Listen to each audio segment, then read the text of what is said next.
Hello and welcome to New Game Plus. I'm Tim, I'm joined by Donald. How are you? I think my arteries, I can move once again because my arteries are no longer filled with salt after being exposed to all the rage on the internet this past week as we're recording. Yes, some very salty people about Pokemon Go in particular, with a few people being reset to level 1, which is never very good. unfortunate. But you can test the theory that you could possibly catch a Pikachu as one of your starters. Yes, but that's not the only thing that happened with this update. No, in this update, they removed the 3-feet tracking capabilities, which was already broken to begin with, but Niantic, the developers of the game, have also effectively blocked access to their APIs, which mean that external trackers which pinpointed the precise location of Pokemon, those sites were effectively shut down, which means that you and I no longer have a real way to track Pokemon other than just by blindly walking around. Yes, I felt like I was doing that anyway with the tracking system in place, but I mean, people are still finding other ways to abuse the game, not having to actually walk around and finding Pokemon. No, geo-spoofing is pretty rampant now, and it was cute the first week when people were tying their phones to their Roombas or by strapping it to their ceiling fans. Make sure you do strap it in pretty tightly, otherwise, no, that's going to end poorly. Yes, but there were some more salty people on the internet, in particular Overwatch. Yes, Blizzard announced a ban wave, and the various people that got affected using their trigger hacks and wall hacks and whatnot, they were super angry. Yes, very angry, but the game is better off without them, but there were some particularly good ones. Oh, some fantastic ones. People are threatening to form unions of banned players to sue Blizzard. There was one guy who bragged about missing this ban wave, and then he checked his spam folder. Yes, and saying they'll join Anonymous as well and take back their thing from Blizzard. But this week we do check out Valkyria Chronicles. Gerard speaks with Peter Boghossian, developer of Atheos, an app to have civil conversations in a new serious business segment. And we check out our first review, Zero Time Dillemma.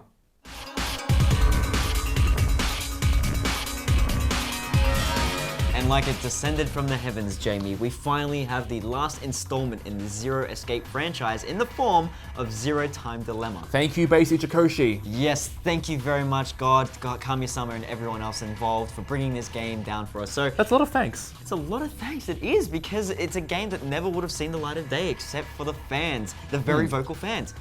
Jumping straight into it, you come across a team of nine people divided into 3 teams. The weight of the world is on their shoulders. The fate of 8 billion people, life or death scenarios is on them. The onus is on them, and they must engage through deadly puzzles and crazy choices that could mean life or death for every single one of them. Yeah, it is tense to say the least. Like, you're just going into these situations where at any given point, like, oh god, they're in such a horrible shape.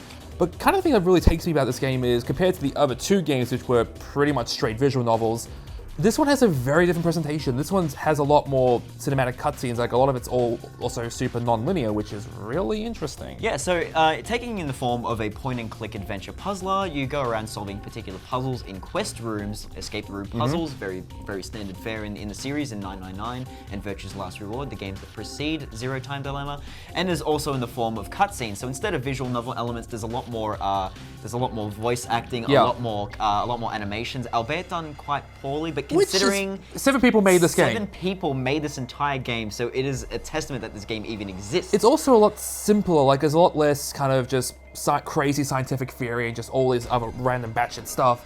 It's a lot more straightforward, which may throw a lot of people off. And again, this is a game for a very specific, very super specific audience, but if you're willing to spend the time with it, this is probably one of the best games you'll play all year. Definitely. An overbranching narrative, non-linear narrative, amazing twists and turns, amazing character development, and a thumping soundtrack by Shinji Hosoe himself. Zero Time Dilemma is tense, the good kind of frustrating, and all in all, amazing. Do be sure to play it. I couldn't put it better myself.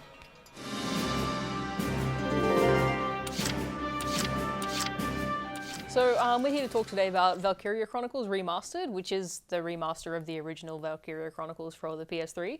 And it's my first foray into the game, actually, which is really cool. So basically, it centers around this country called Gallia, as they get invaded by an empire trying to take their natural resources. It's basically a similar version of, I guess, World War II, if you want to say, except if it's just enclosed in Europe. But the whole concept of this game is that you're a commander and you're basically commanding an army of force in a tactical turn-based style. So there's a lot of small things like cover, different type of classes that you can use, from ranging from scouts to shock troopers, which are your assault troopers basically, snipers, your engineers, and even some tank forces. There's a lot of small strategies around this that you have to work around, but in the end, a lot of the missions that you do have trouble with, there's always a small, I guess, cheese way, and the game is very, very well designed around that way. There's always a small way that you can do something if you're sort of underleveled. find this little thing to exploit. Yeah, there's always, and if you're underleveled, there's great ways you can level up. They've got minor skirmish matches. You can just play at any time to make sure your characters are all right. Some things, like, there are lots of little things about this game that I really like. The artistic style is really great. Things like, as a large range of characters you can use, but the characters don't level up, their class does, so you can just sort of swap them out at any time, which is like, it's just a really well put together game. The other thing that I really, really enjoy about this game is the story and the music. They're both very, very well done. The story very well much complements the art style itself, which is very well represented on the PS4. Maybe not as well on the PC itself. The PC is probably the best version, just because it's just a little bit more edgier on the PS4, just because no anti-aliasing, basically. Yeah, it's still a really solid title, whether you have or haven't played the game. As someone who hasn't played the game, I'm really enjoying playing this on the PS4. So yeah, it's just a really well put together game, lots of fun.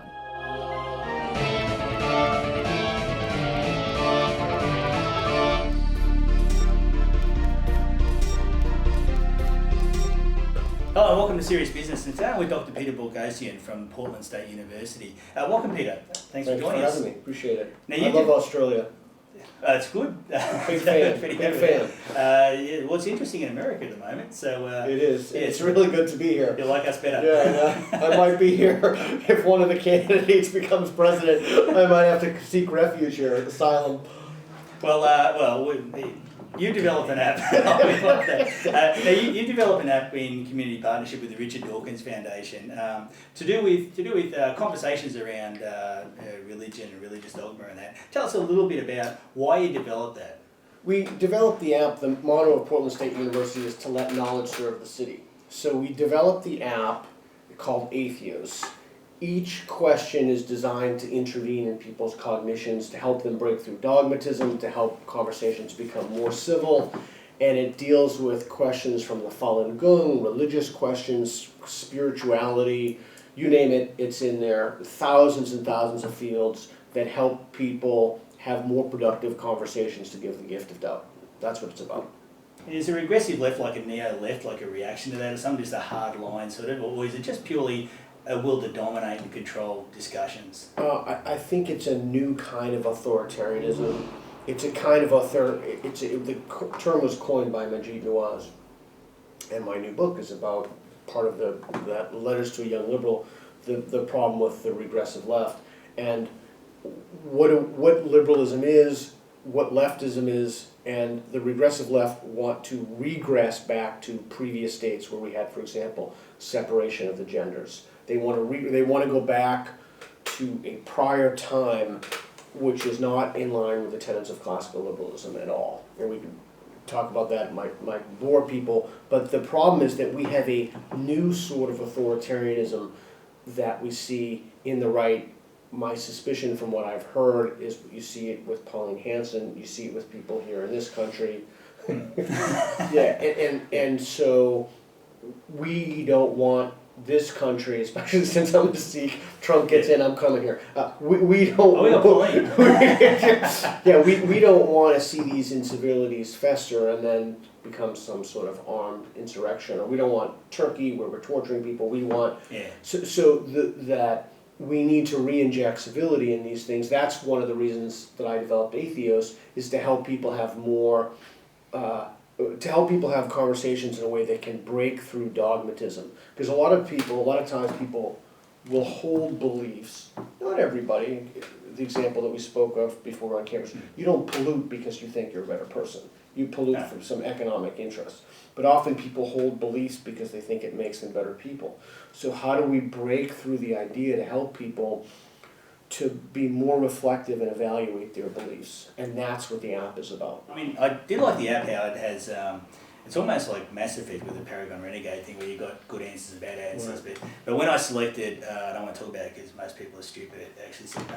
Yeah, that's right. But it does do a good thing of saying, well, this is an appropriate way to respond. If we shut down those sorts of conversations, and if both sides end up just locking up, then the only people that, if people do have fears they believe are genuine, then the only people they think are listening are the extremists. Absolutely. And not only are listening, are solving it. They come in... Solving. Yeah, solving, exactly. They come in with a solution. Yeah, and their solution might be ban all immigration, That's or right. torture the families of terror suspects or something. That's exactly Which correct. under any other situation most people would find quite absurd. So we need to have conversations about those things, independent of how offended people either think that they are or pretend they are, or maybe they actually are.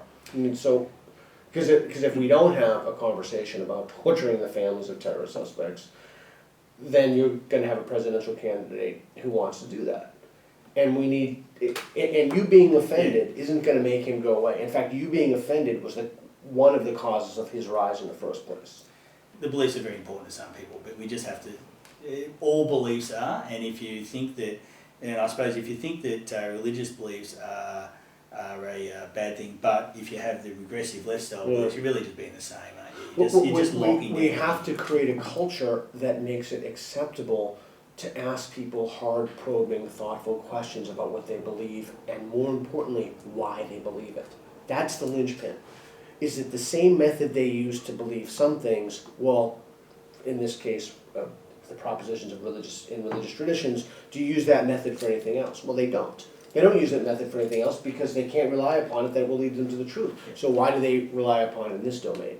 So how do we break that down and itemize it so that the person on the street who has no training can learn those techniques and have those conversations? And that's the goal of the app. Well, I enjoyed playing with the app. It's amusing in parts. but thank you very much for your time. My pleasure.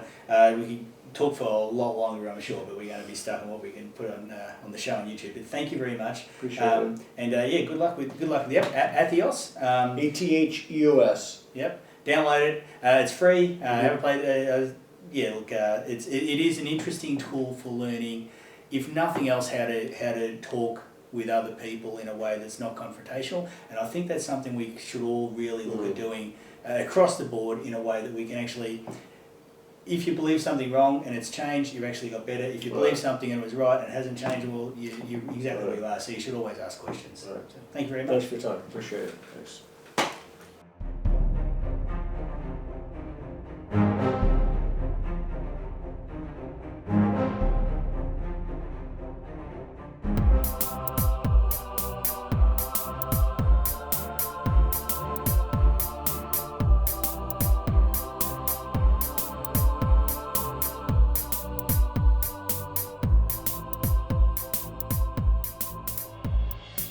One of the things to get from the casual tables to the other level is to like the competition.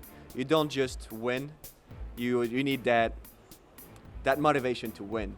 I think when you're trying to become pro, it's a slow gradual ascent. You have to kind of work your way up through FNMs to GPTs to PTQs. I think the most important thing is to play a lot, but I also think it's really important to not actually realize that you're probably not as good as you think. The people I've found, the fellow pros who do the best, are usually the ones who are the most self-critical. A lot of the time people are afraid to go to big tournaments because they think they're not going to do well enough. They think they're just not good enough yet.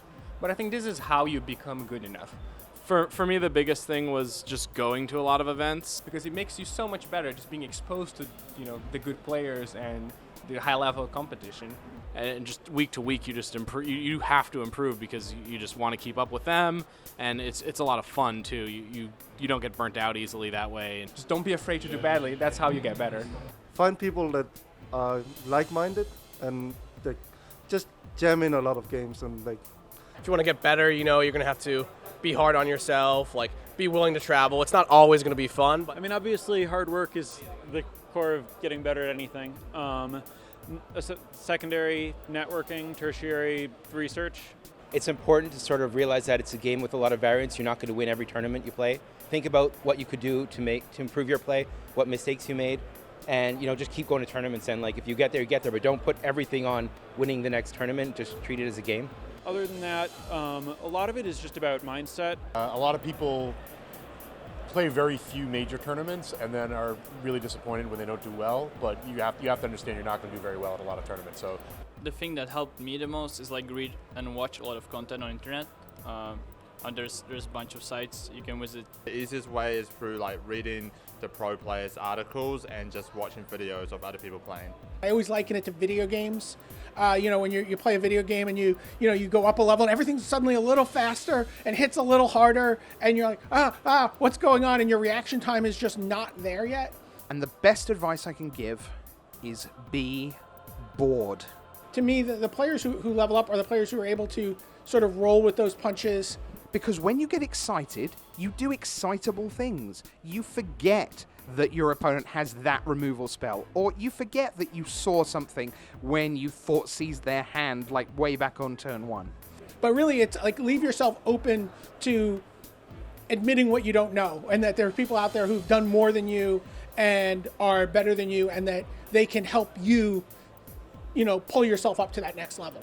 And if you can just be calm and be patient and be bored for as long as you can, well, that's going to significantly up your game, because patience is almost always rewarded in Magic, and it's something that is really hard to do when you're feeling excited and your knees are kicking under the table and you're like, if I can just win this match, all I have to do is win this one game and I can get to day 2. Don't be that guy.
After all these trailers, I'm still unsure of what No Man's Sky is. Well, today we should know, because the game came out yesterday if you're watching this on air. So thank you very much for taking your time out of No Man's Sky to watch us, unless the servers end up being inevitably broken because day 1 games. Yes, that usually happens anyway, but it kind of looks like, I don't know, Minecraft sort It basically of game, is. but big. It's Minecraft, space exploration, and lots of it. The numbers they've been throwing around ever since the game was first announced is like essentially just numbers that the human mind can't really comprehend, and that there are apparently this many planets with unique life forms, atmospheres, animals. It's the promise of it seems amazing. Randomly generated seems to be one of the new things, like open world games of the last few years. Maybe it's going to be the new trend of just randomly generated levels. Well, it was an old trend as well, because procedural gaming was a word that was thrown around so many times back. You remember Will Wright's Spore, right? Ah, yes, Spore, of course. Procedural music and all that. Yes. But like we are recording this a couple of days before the game's release, so we still know barely anything about it. But it still seems like I don't think it's going to be an absolute game changer, nor is it going to be like a bit of disappointment that a lot of people on the forums will find it to be. It'll be just a nice zen experience of just wandering around universes, discovering your own planets, and trying not to giggle at the monsters that just happen to look like penises.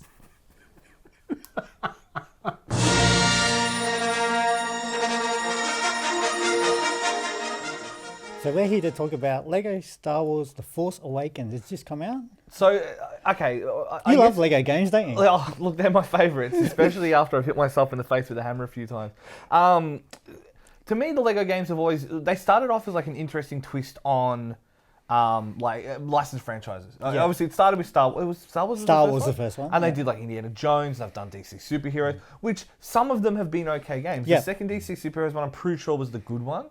Yeah, where, like, I didn't Batman mind has his little boat and stuff. Oh, and, yeah. So that was fine. But to me, they've, instead of being those original kind of like quirky, light-hearted things, it's become almost like you must have a Lego video game in order to be considered like a real video gaming franchise. Do you know what I mean? Like, sorry, a real movie franchise. It seems to be like the default. Or a Disney now. franchise.